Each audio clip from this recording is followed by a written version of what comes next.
팔꿈치가 떨립니다. 저는 32살 여자예요. 남편은 저보다 4살 많고 결혼한 지는 4년째입니다. 결혼할 때 시가에서 2억 정도 들여서 집을 해줬어요. 남편이 결혼 전에 모아둔 돈 일부까지 포함된 돈이었고요. 집을 알아보는 동안 의견 차이가 있어서 결혼하고 나서 반년 정도는 월세방을 구해서 살림을 시작했습니다. 경기도권 신축으로 들어가 살자는 걸 제가 재개발 노리고 구축 아파트에 들어가자고 해서 결국에는 제 말대로 구축 아파트로 들어갔는데 재개발은 안 됐지만 아파트 값이 그때 대비해서 지금 2배나 뛰었습니다. 집값 오른 거 가지고 생색은 엄청 내요. 시댁도 시댁이지만 남편이 자기 덕분에 우리가 앞으로 10년은 모아야 할 돈이 한 번에 들어온 거 아니겠냐며 엄청 난리부르스예요. 집값 오른 거 당연히 좋은 일이지만 가계부 관리하는 저로서는 사실 와닿지도 않아요. 이 집이 2배 올랐다고 해서 다른 집이 안 오른 것도 아니고 더 늦기 전에 아이도 가져야 하는데 13평짜리 방 한 칸 비좁아 터진 아파트에 살면서 아이를 어떻게 키우냐는 생각도 듭니다. 이사를 생각 안 해본 건 아니지만 말한 대로 다른 집도 올라서 선택권이 넓은 것도 아니고 그래서 그냥 기억 없이 재건축만 기다리고 있네요. 시어머니는 그냥 집이 좁으면 어떠냐고 듣기 전에 아이를 먼저 가지라고 하는데 제가 육아 때문에 직장을 그만두면 그만큼 수입도 줄어들어서 가게도 어떻게 될지 확신도 안 서고요. 또 이사를 가고 싶어도 재건축이 언제 될지도 모르니 섣불리 나섰다가 지금 집값 2배 정도 뛴 거 가지고도 저렇게 노래를 부르는데 행여나 재건축돼서 집값이 또 뜨게 되면 어떤 원망을 들을까봐 말도 못 꺼내고 있어요. 시가에서 집 해줬다고 저 결혼할 때 뭐 기우는 결혼한 거? 그런 건 절대 아닙니다. 월급도 큰 차이가 나는 건 아니지만 신랑보다는 제가 조금 더 벌어요. 집이 좁아서 혼수 채우기가 애매하니 그만큼 현금 해단도 많이 했고 시아버지 오래된 연식 자동차 끌고 다니시는 거 신형으로 바꿔드리기까지 했어요. 혼수에 결혼 비용까지 2,500이면 끝날 거 차 바꿔드리고 현금 해단까지 하고 그래서 저희도 물론 시댁 쪽 지원금에 비해 적은 돈이긴 하지만 이것저것 다 더하니 8천 가까이 들었습니다.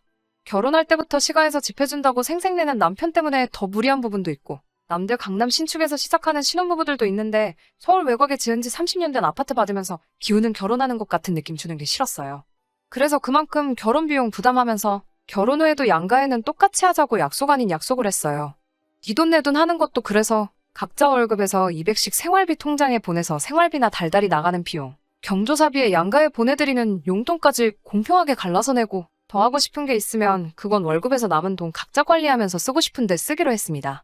양가에 똑같이 하자는 약속은 당연히 지켜질 거라고 생각은 하지 않았지만 적어도 노력은 할 줄 알았는데 제 우산이었습니다. 전반적으로는 잘 지켜지는 것 같았지만 사소한 것들이 항상 문제였어요. 예를 들자면 제가 시댁에서 일하는 만큼 남편은 처가에서 널브러져서 편하게 있는 것 같은 거요. 그런 사소한 것까지 꺼내자니 제가 너무 졸렬한 사람이 되는 것 같기도 하고 궁두고 대충대충 하기는 하지만 명절날 친정에 가면 설거지라도 하려고 하거나 청소기 돌리는 정도는 도와줬기 때문에 그냥 참았습니다. 저는 결혼하고 처음 몇 달 동안은 시댁에 못해도 일주일에 한 번씩은 안부 전화 드리고 했어요. 그런데 어느 날 친정아버지랑 통화하고 있는데 우리 사위도 잘 지내지? 하고 물어보시더라고요. 저는 남편이 당연히 알아서 안부 전화 정도는 드리고 있는 줄 알았는데 결혼하고 몇 달이 지난 상황인데도 단 한 번도 먼저 연락한 적이 없다고 하시더라고요. 어이가 없었지만 그것도 그냥 넘어갔습니다. 대신에 저도 그날 이후로 시댁에 안부 전화를 한 통도 하지 않았어요. 어느 날 남편이 시어머니 연락을 받았는지 저한테 와서 묻더라고요.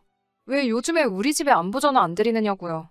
당당하게 안 한다고 대답했더니 이유도 묻지 않고 저를 가르치려 들었어요. 자식이 결혼했는데 어떻게 지내는지 궁금해하시지 않겠냐고 자식 된 도리로 전화를 드려야 한다고 하는 거예요. 여태 나 혼자만 시댁에 전화드린 건 생각도 하지 않고 씨부리는 게 너무 화가 나서 괜히 시비가 걸고 싶어지더라고요. 그래서 신랑에게 왜 자기 집에 내가 전화를 드려야 해? 라고 못 알아들은 척 물어봤어요. 자식 된 도리 어쩌고 하면서 방금 했던 말을 그대로 재방송을 하더라고요.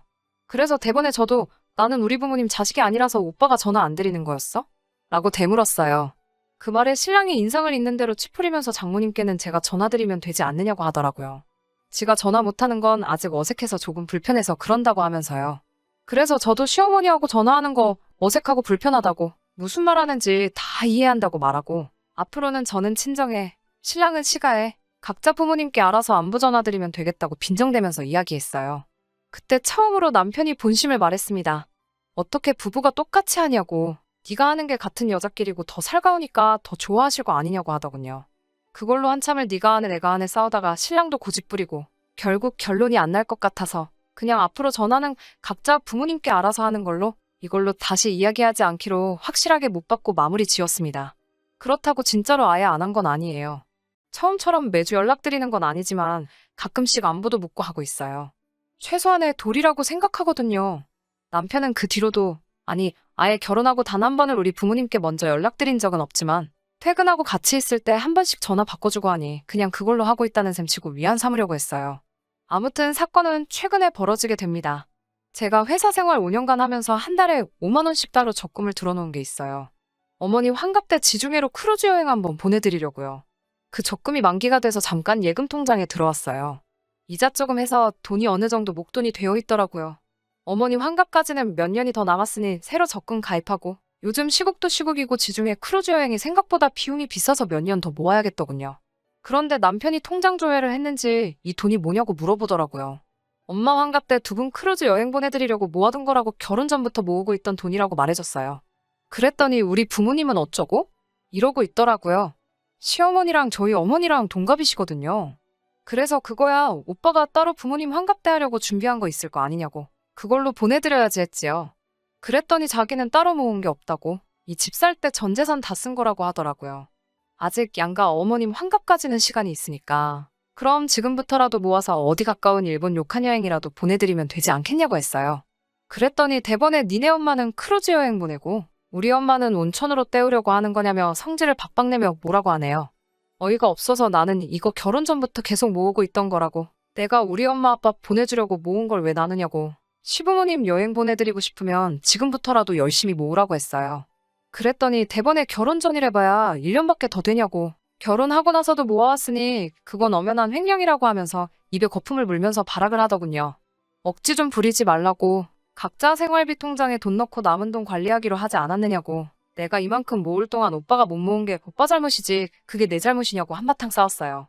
남자가 그 돈 가지고 어떻게 사회생활 하냐고. 군말 없이 꼬박 생활비 통장에서 돈 안 빼쓰는 것만으로도 감지덕지하라면서 호통을 치는 말에 나라고 사회생활 안 하냐고. 나도 일 때문에 만나는 사람 많은데도 다 모으지 않았냐고 하니 대답을 못하고 있었어요. 결국에는 안 되겠다 싶었는지 집값 오른 이야기를 또 꺼내더군요.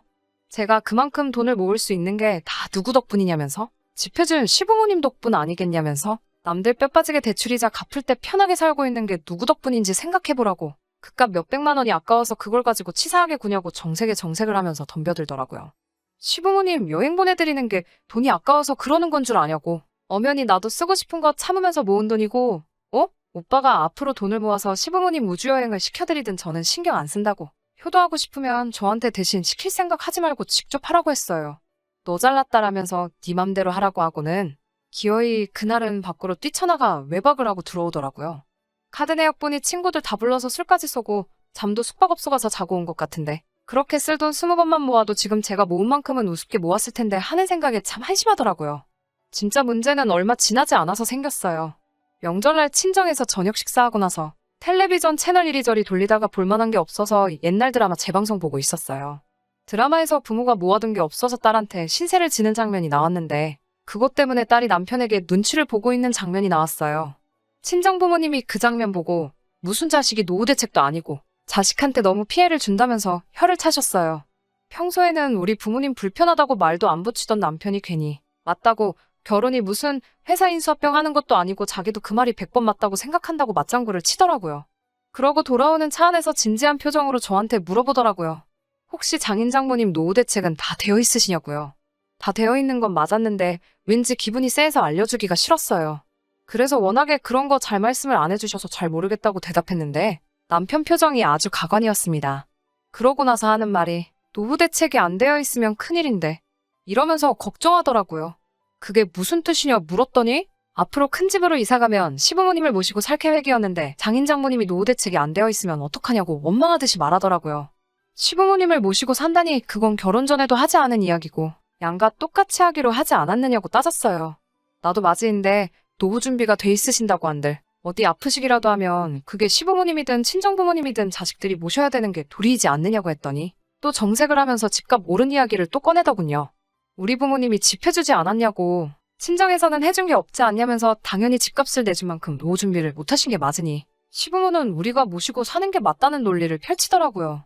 친정에서 비교적 적게 한 건 맞지만 친정부모님 노후 준비는 이미 제가 시집 가기 전에 다 끝난 상태였어요. 남편은 말도 안 되는 소리 하지 말라며 그게 결혼 전부터 준비된 건지 아닌지 자기가 어떻게 믿냐고. 남편하고 집에 오는 차 안에서 시부모님을 모시네 만해가지고 한바탕 하다가 결국 남편이 그럴 거면 갈라서 자면서 이혼 이야기를 먼저 꺼내더라고요. 단기간 결혼을 한 경우에 재산 분할이 각자 해온 것을 회수하는 식으로 진행되는 걸 알고나 있냐고. 이혼당하기 싫으면 자기한테 잘하라는 듯이 이야기를 하더군요. 혼수매 시아버지 바꿔드린 차를 가져온다고 해도 감가상각이 적용되기 때문에 제가 손해볼 거라는 걸 알고 이혼하자는 말에 겁먹을까봐 꺼낸 말 같았어요. 그런데 매번 이런 식으로 대화가 오고 갈 때마다 집값 오른 걸 가지고 생색내는 것도 짜증나고 더 이상 견디기 힘들어서 저도 같이 이참에 아예 갈라서자고 했습니다. 나중에 후회하지 말라고 호통을 치는 모습을 보니 아주 역겹더라고요. 얼마 뒤에 이혼 전문 변호사를 찾아갔는데 제 경우에는 남편이 알고 있던 사실하고는 조금 다르더라고요. 제가 핸드폰도 신혼살림 차리기 전부터 쓰던 걸 아직도 사용하고 있던지라 남편과 결혼 준비하면서 주고받던 대화 내용이 그대로 저장되어 있었어요.